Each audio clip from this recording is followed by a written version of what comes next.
اور جب میرے بندے آپ سے میرے بارے میں سوال کریں تو کہہ دیجیے بے شک میں قریب ہوں، میں پکارنے والی کی پکار کا جواب دیتا ہوں جب وہ مجھے پکارے. تو ان کو چاہیے کہ وہ میرا حکم مانیں اور مجھ پر ایمان رکھیں تاکہ وہ ہدایت پائیں. فاستغفروه ثم توبوا إليه إن ربي قريب مجيب. سو اس سے بخشش مانگو پھر اس کی طرف پلٹ آؤ، یقیناً میرا رب قریب ہے، قبول کرنے والا ہے. اللہم لک الحمد لا الہ الا انت وحدک لا شریک لک المنان بدیع السماوات والارض ذی الجلال والاکرام. اے اللہ، ساری تعریف تیرے لیے ہے، تیرے سوا کوئی الہ نہیں، تو اکیلا ہے، تیرا کوئی شریک نہیں، تو بہت نوازنے والا ہے، تو آسمانوں اور زمین کا پیدا کرنے والا ہے، اے جلال اور اکرام والے رب. اللہم صلی علی محمد وعلی آل محمد کما صلیت علی ابراہیم وعلی آل ابراہیم انک حمید مجید. اللہم بارک علی محمد وعلی آل محمد کما بارکت علی ابراہیم وعلی آل ابراہیم انک حمید مجید. آج ہم انشاءاللہ رزق میں کشادگی کی دعائیں پڑھیں گے. اللہ تعالیٰ نے انسان کو پیدا کیا اور پیدا کرنے کے بعد یوں ہی چھوڑ نہیں دیا، بلکہ انسانوں کی ضروریات بھی پوری کی، انہیں رزق عطا کیا، انہیں زندگی بسر کرنے کے اسباب بھی فراہم کیے. سورۃ الروم میں اللہ تعالیٰ فرماتے ہیں اللہ الذی خلقکم ثم رزقکم ثم یمیتکم ثم یحییکم هل من شرکائکم من یفعل من ذلکم من شیء سبحانہ وتعالی عما یشرکون.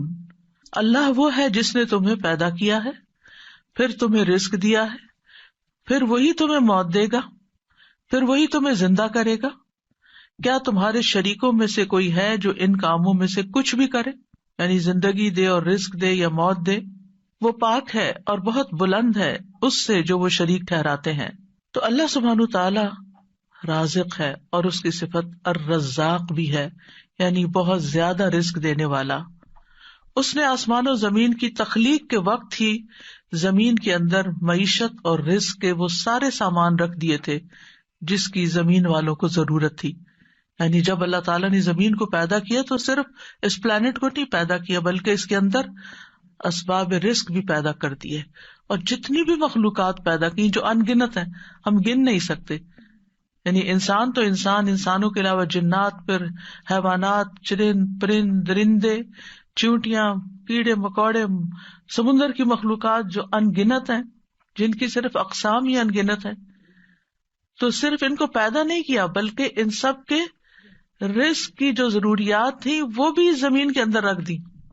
اور پھر آپ دیکھیے کب سے یہ زمین بنی ہے اور کب سے اس پر حیوانات موجود ہیں، اور وہ ہر روز کھا رہے ہیں، پی رہے ہیں، اپنی ضروریات پوری کر رہے ہیں. سبحان اللہ. یعنی انسان سوچے، اور اگر انسان اس کو شمار کرنا چاہے، گننا چاہے، تو آپ گن نہیں سکتے، آپ امیجن بھی نہیں کر سکتے کہ ہر روز کتنی مخلوق کیا کچھ نہیں کھا جاتی، اور پھر اگلے روز پھر، اور پھر دن میں صرف ایک بار نہیں، انسان تو حیوانوں سے بھی زیادہ کئی بار کھاتے ہیں. اور اللہ تعالیٰ دے رہا ہے اور دے رہا ہے اور دے رہا ہے، ہزاروں سال سے ہی سلسلہ چل رہا ہے، اور وہ سارے اسباب معیشت زمین کے اندر ہیں. یعنی ایسا نہیں کہ وہ کچھ کھا لیے تو پھر ختم ہو گئے، جیسے آپ اپنی فریج میں سے کچھ نکال لیں تو پھر دوبارہ تو وہ نہیں ملے گا جو آپ نے نکال لیا. لیکن اللہ کی زمین کے اندر جو کچھ ہے وہ آپ نکالتے جا رہے ہیں، اور پھر اللہ تعالیٰ دوبارہ ان میں سے پیدا کرتا چلا جا رہا ہے. نہیں ایک ٹری جو آج ہمیں نظر آتا ہے، معلوم نہیں اس کے پیچھے کتنی ہی چین ہے ٹریز کی کہ جن کا یہ بچہ ہے جو آج ہمیں نظر آ رہا ہے. تو یہ اللہ سبحانہ تعالیٰ ہی کی قدرت ہے اور اس کی طاقت ہے اور اس کی پلاننگ ہے. اسی لیے ہم جب رب کا لفظ استعمال کرتے ہیں تو ہم کیا کہتے ہیں؟ خالق، پیدا اس نے کیا، مالک بھی وہی، مدبر بھی وہی، رازق بھی وہی. یعنی رب کے اندر رازق کا لفظ بھی آتا ہے، یعنی اللہ تعالیٰ کی صفت رزق بھی آتی ہے. اس نے صرف پیدا نہیں کیا، صرف وہ مالک ہی نہیں ان چیزوں کا، بلکہ ان کی پلاننگ بھی کرتا، مدبر ہے. اور پھر اس کے ساتھ ساتھ اس نے ان سب کے رزق کا بھی اہتمام کیا. اور رزق تو ایک چیز ہے، اور بھی تمام ضروریات کا اہتمام کیا ہے. سورۃ ہود میں آتا ہے وَمَا مِن دَابَّةٍ فِي الْأَرْضِ إِلَّا عَلَى اللَّهِ رِزْقُهَا، زمین میں چلنے والا کوئی جاندار ایسا نہیں مگر اس کا رزق اللہ ہی کے ذمہ ہے.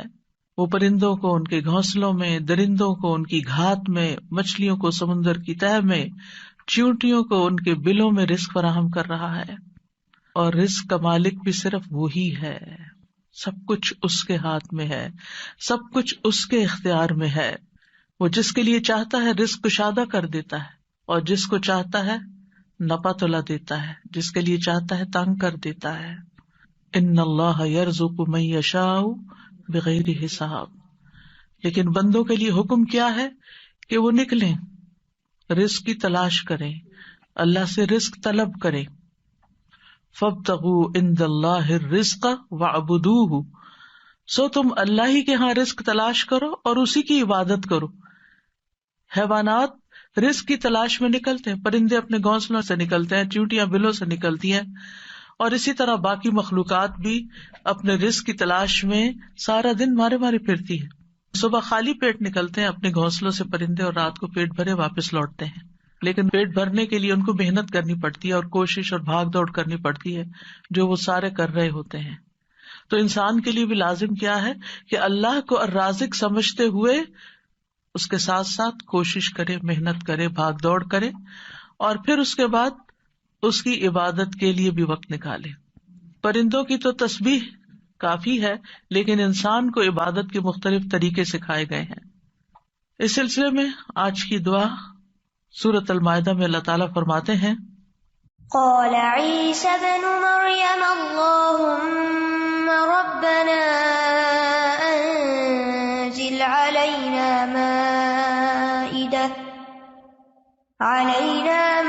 مائدة من السماء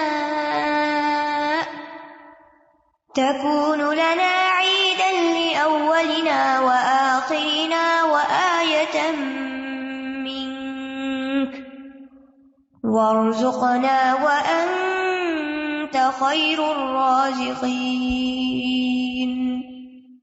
عیسیٰ ابن مریم نے کہا اے اللہ، اے ہمارے رب، تو ہم پر آسمان سے ایک خوان اتار جو ہمارے پہلوں اور پچھلوں کے لیے عید ہو جائے، اور تیری طرف سے ایک نشانی ہو، اور ہمیں رزق عطا فرما، اور تو سب سے بہترین رازق ہے. اس آیت میں عیسیٰ علیہ السلام کے زمانے میں ایک خاص واقعے کی طرف اشارہ ہے.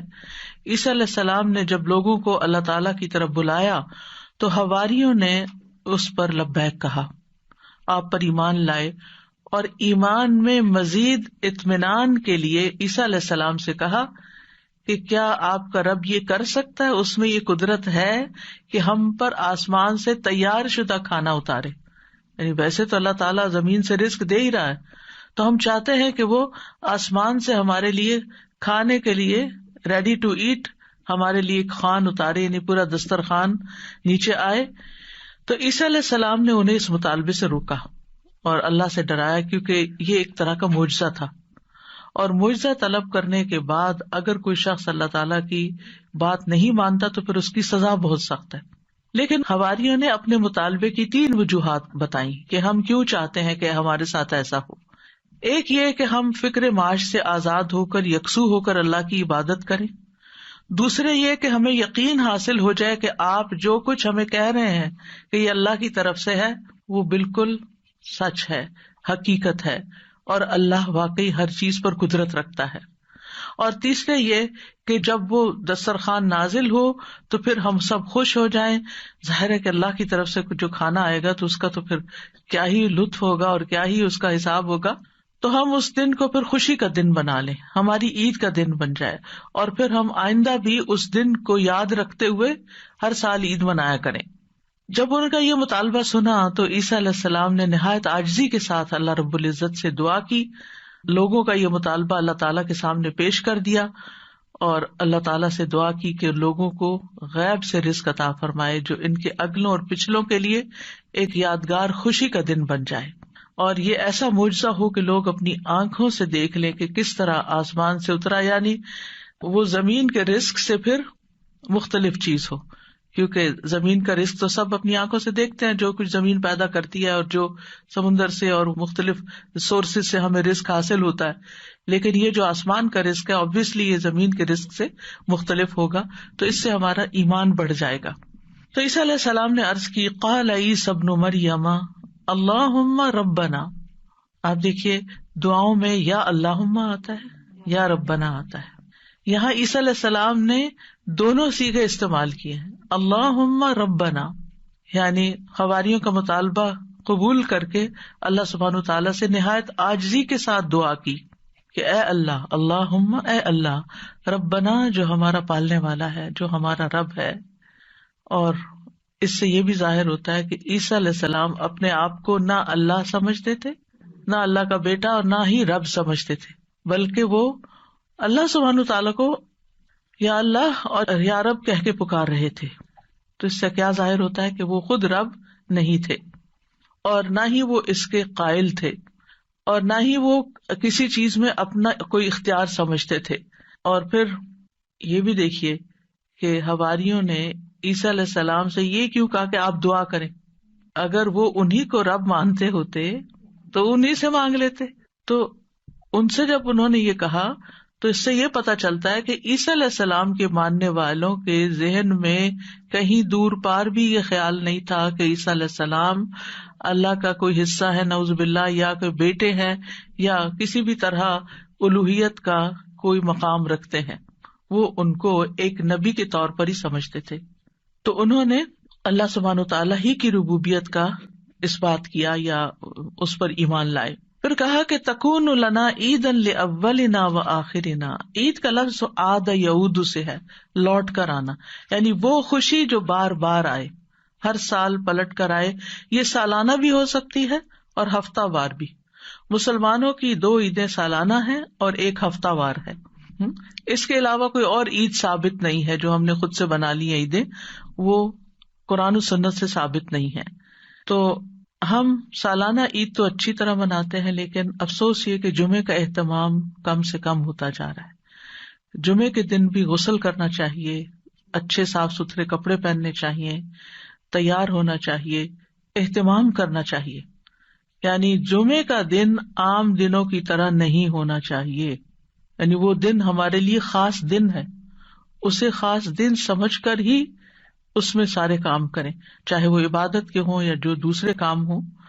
اور پھر آپ دیکھیے کہ انہوں نے کہا کہ وہ دن ہمارے لیے عید کا ہو، لأولنا وآخرنا، ہماری پہلی فرسٹ جنریشن یعنی جو ہمارے دور کے لوگ ہیں، وآخرنا اور جو ہمارے بعد میں آئیں گے، وآیۃ منک، اور تیری طرف سے ایک نشانی بھی ہو، تیری قدرت کی علامت ہو، یعنی عیسیٰ علیہ السلام کی سچائی کی علامت ہو کہ یہ واقعی اللہ کے رسول ہیں اور انہوں نے جو کہا وہ سچ کہا۔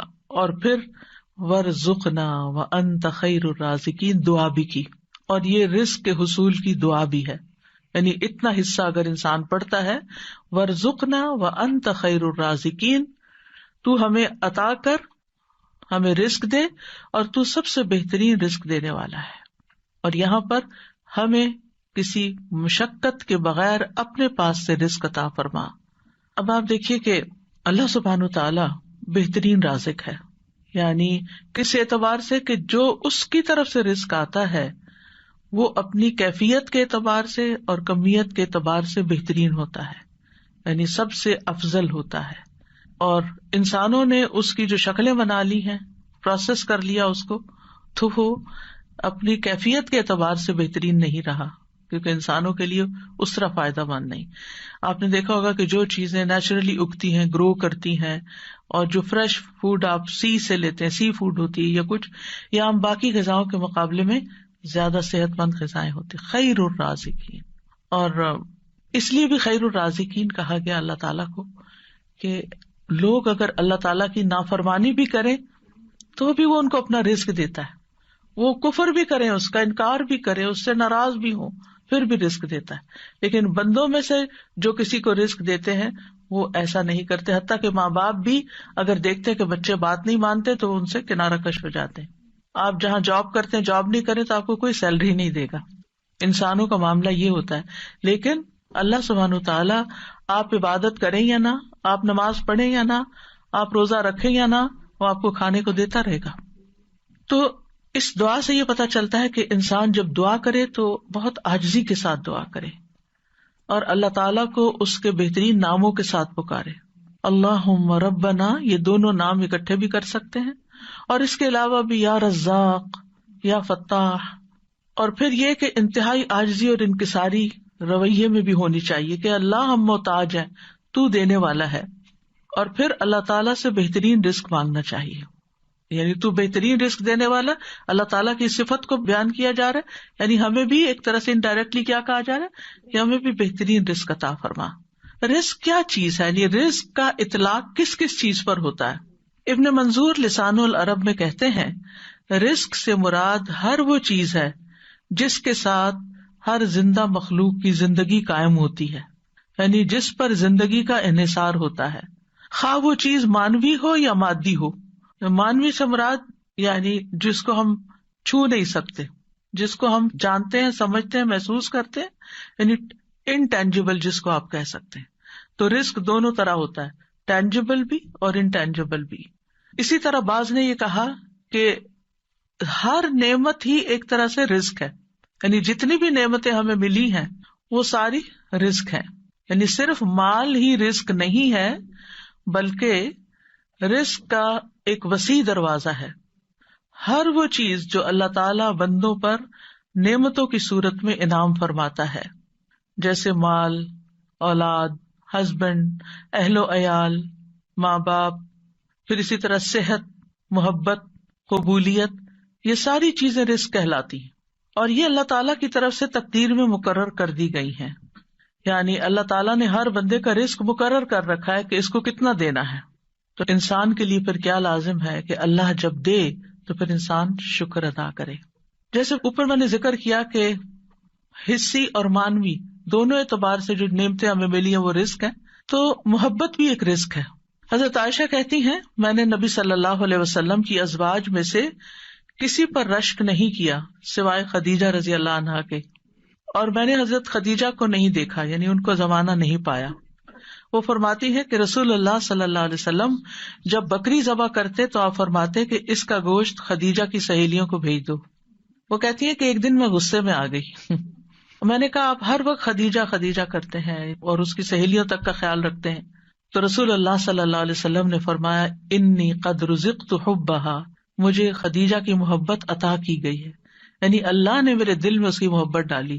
انسان کسی کو مرنے کے بعد صرف محبت کی وجہ سے یاد رکھ سکتا ہے کہ جس کے ساتھ آپ کا کوئی قلبی تعلق ہو، اور یہ بھی اللہ دلوں میں ڈالتا ہے.